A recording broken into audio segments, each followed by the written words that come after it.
ಬೀರನಂದ ಹಾರಂದು ಕೇಳದ ರಂಗದ್ದ ಜಮಣಿಯ ಓಹೋ ದೇವ ನಾವು ಹಾರಂದರೆ ಬಿತ್ತಿ ಬೆಳೆಯಬೇಕು ರೈತರ ಮಕ್ಕಳಾಗಿ, ಹುಟ್ಟಿ ಬೆಳೆಯಬೇಕು ಉತ್ತಮರ ಮಕ್ಕಳಾಗಿ. ದುಡಿದು ತಿಂದರೆ ಮಂದಿಯ ಕಾಟ, ಕುಳಿತು ತಿಂದರೆ ತಂದೆ ತಾಯಿಗಳ ಕಾಟ, ಹೋಟೆಲ್ಗೆ ಹೋದರೆ ಗೆಳೆಯರ ಕಾಟ, ಮನೆಗೆ ಬಂದರೆ ಎಂಟರ ಮಕ್ಕಳ ಕಾಟ. ಅದಕ್ಕಾಗಿ ನಾನು ಮೂಲೆಯಲ್ಲಿ ಮರೆಯಿಕೊಂಡೆ. ಆದ್ರೆ ಈ ಸೊಳ್ಳೆಗಳ ಕಾಟ ತಡೆಯಲಾರದೆ ಬಂದು ನಿಮ್ಮನ್ನು ಮಾತಾಡಿಸುವ ಪುಟ್ಟ ಸಾರಥಿ ಎಂದು ಕರೆಯುತ್ತಾರೆ. ದೇವ ಹೇಳಿಕೊಂಡು ಬರಬೇಕು ತಮ್ಮ ನಾಮಾಂಕಿತವ.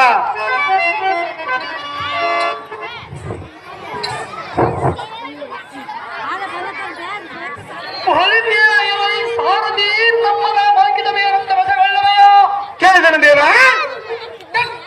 ಧರಣಿಯ ಅಟ್ಟಿ ಬೃಹತ್ಕಾರದಿ ಘಟಿಸಿ ಬರುವ ವೃದ್ಧರಣೇಂದ್ರ ಮುಗುಡಾಗಿ ದುರ್ಗುಣ ದುರ್ಭೋಗಗಳಲ್ಲ ನೃತ್ಯ ಮಾಡಿದ ಹೆಕ್ಕಲ್ಲ ವೀರ.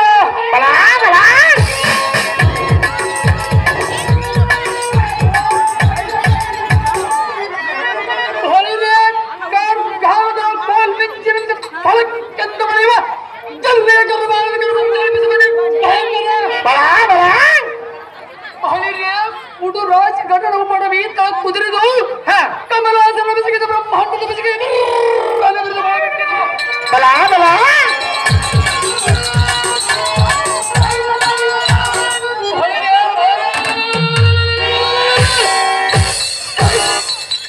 ಮಂಡಲದ ಗಂಡುಗಳಿಗೆ ನೆರೆಸಿದ ಪಾಂಡವನ ಮೋಹದ ಕುಮಾರ ಸುಭದ್ರಮ್ಮನ ವರಗರ್ಭ ಹತ್ತಿ ಸುಧಾಕರ ಬೇಗರ ಈ ಸಾರಥಿ ಮೂರು ಲೋಕದಲ್ಲಿ ಮಿಕ್ಕಿ ಮೀರಿದ ಸೂರರು ತೀರೋ ತವನೆಂದು ಕರವೆತ್ತಿ ಸಾರುತ್ತಿರುವ ವೀರ ಅಭಿಮನ್ಯುವಂತೆ ತಿಳಿಯಲಿ ಸಾರಥಿ.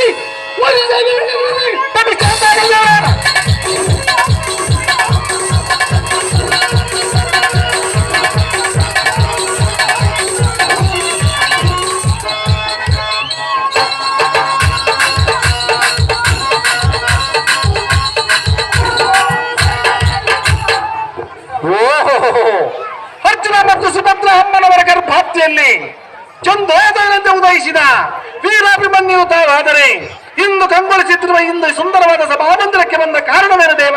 ನೀವ ಪ್ರಭಾವ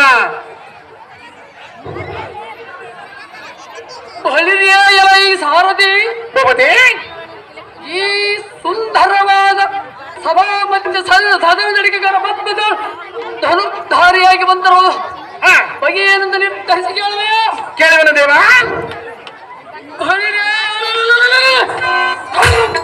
ಪಡೆಯೊಳಗೆ ಸೇನಾಪಟವಂತೆ ಕೆಲವಾದ ಘಟಕಾಚಾರ್ಯರ ದ್ರೋಣಾಚಾರ್ಯರು ಶಕಟ ವ್ಯೂಹವನ್ನು ಪರಿಗಣಿಸಿರುವಂತ ಹೌದೇನು ದೇವ?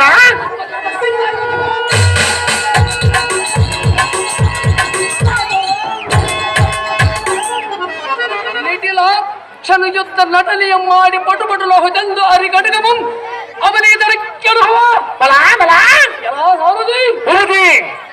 ಪಟುತರು ಪಾಸ ಪದಾರ್ಥಮಂ ಪಡೆದ ಎಲ್ಲ ಜನಗಲಾದ ಕಿರೀಟಿಯ ಸಮಸಪ್ತಗರಂಬ ಮುಗುಡ ವರ್ಧನೊಡನೆ ಸಮರಂಗಕ್ಕೆ ಭಾಗಿರುವುದಂತ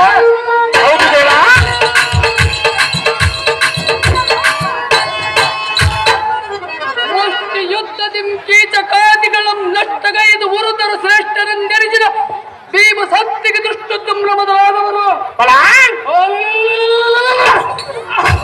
ದ್ರೋಣರು ನಿರ್ಮಿಸಿದ ಚಕ್ರ ಬಿಂಬದ ಕೋಟೆಯ ಸತ್ತ ಭೇದವನ್ನರಿಯದೆ ಬಹಳ ಕಷ್ಟಪಡುತ್ತೆ ಹರಂದೆ. ಹೌದೇನು ದೇವ? ಧರ್ಮ ಜನಪಾದ ಜನ ಜಂಗಳಿಗೆ ವಂದಿಸಿ ಉಡುಗಲಂತನ ಬಿಡದ ಗಡನ ನೇಮಂ ಬಿಡದ ಪಡವಿದ ಗುರು ಪಡೆಯ ಹಡೆಯ ಬೇಗಂ ಮಗಡದ ಮಗದಿಂ ದ್ರೋಣವಾಯಿ ಕಂಡಿಯ ಸೂತಗುಲ ದೀಪ ಶಕಟ ವ್ಯೂಹದ ತೋರಿಸಿವನ್ನು ನೋಡಿದ ವೈರಿಗಳಿಗೆ ಹಾಡೋಬ ಪೀಠವನ್ನು ಅಲಂಕರಿಸಿದ ಜಾಗೃತಿ